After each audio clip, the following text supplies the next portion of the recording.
Merhaba arkadaşlar, Smatron ile çizimlere devam ediyoruz. İsterseniz hemen başlayalım. Öncelikle sketch açıyorum. Daha sonra bir rectangle çizeceğim. Ve ölçüleri giriyorum. Burası 75. Ve burası da 30. Yakınlaştırdım.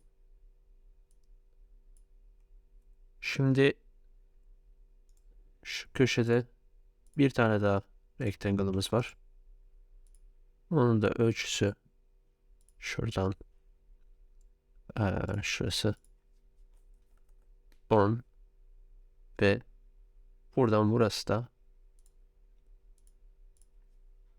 45. Şurayı uzatalım hatta.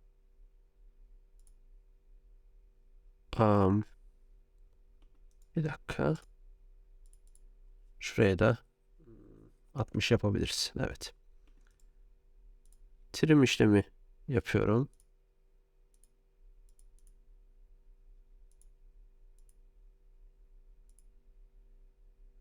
Tamam. Şimdi bir de şu bölümde 12'lik bir circle'ım var. Hemen onun da ölçüsünü girelim.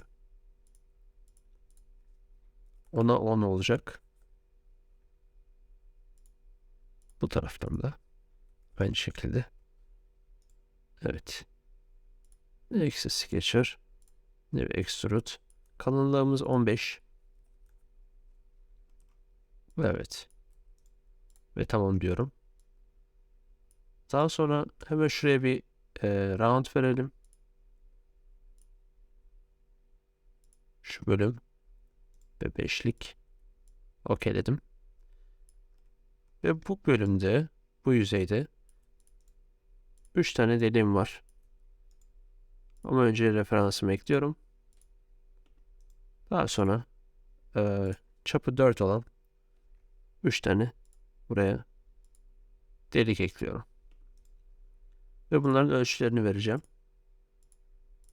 Burası 5. Burası 15. Ve en sondaki de 25 olacak. Merkez diyelim hemen. Burası da 15'ti. 15 bölü 2 diyorum. Ve merkeze alıyorum. Eksi sketcher. Remove extrude. Boydan boya. Burada bir tanesinin dişini çekeceğiz hemen. Ve tamam.